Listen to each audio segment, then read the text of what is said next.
ఈ కథ ఒక కాకితో మొదలవుతుంది.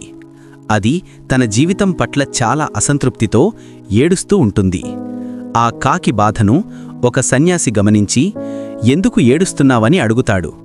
అప్పుడు ఆ కాకి తన దయనీయమైన జీవితం గురించి వాపోడుతుంది. తనను ఎవరూ ప్రేమించడం లేదని, అందరూ చీ కొడుతుందారని, ఇలా బతకడం కన్నా చావడం మేలని చెబుతుంది. జాలిపడిన ఆ సన్యాసి ఉన్నదాంట్లోనే సంతోషంగా ఉండటం నేర్చుకోమని కాకికి సలహా ఇస్తాడు. అది కాకికి అర్థం కాకపోవడంతో తన మంత్రశక్తితో దాన్ని కోరుకున్న పక్షిగా మార్చగలనని సన్యాసి చెబుతాడు. ఆనందంతో కాకి తనను ఒక హంసగా మార్చమని కోరుతుంది. దానికి సన్యాసి అంగీకరించి ముందుగా వెళ్ళి ఒక హంస నిజంగా తన జీవితంతో సంతోషంగా ఉందో లేదో కనుక్కొని రమ్మని చెబుతాడు. కాకి ఎగురుకుంటూ వెళ్ళి చెరువులో అందంగా ఈదుతున్న ఒక హంసను చూసి దాని అందాన్ని మెచ్చుకుంటుంది. కాని ఆ హంస తనకు రంగులు లేవని, రంగురంగుల చిలుక ప్రపంచంలోనే అత్యంత సంతోషకరమైన పక్షి అని చెబుతుంది. అది విన్న కాకి ఒక చిలుక దగ్గరకు వెళ్ళి దాని అందాన్ని పొగుడుతుంది. అయితే ఆ చిలుక కూడా మనుషులు తనను పంజరంలో బంధిస్తారనే భయంతో సంతోషంగా లేనని చెబుతుంది. తనకంటే ఎక్కువ రంగులున్న నెమలి చాలా సంతోషంగా ఉంటుందని సూచిస్తుంది.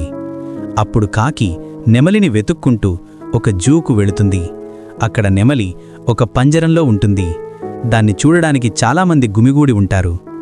కాకి నెమలి దగ్గరకు వెళ్ళి, నువ్వే అందరికన్నా సంతోషంగా ఉంటావని అంటుంది. కాని నెమలి తన బాధను వివరిస్తుంది.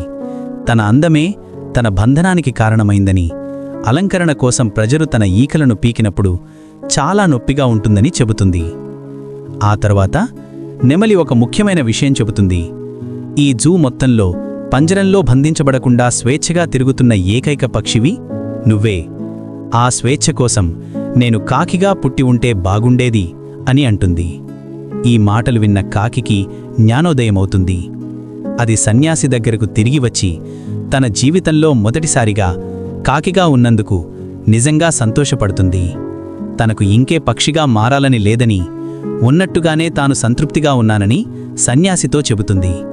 కథలోని నీటి: ఇతరులతో మనల్ని మనం పోల్చుకోవడం అనేది అంతులేని అసంతృప్తికి దారితీస్తుంది.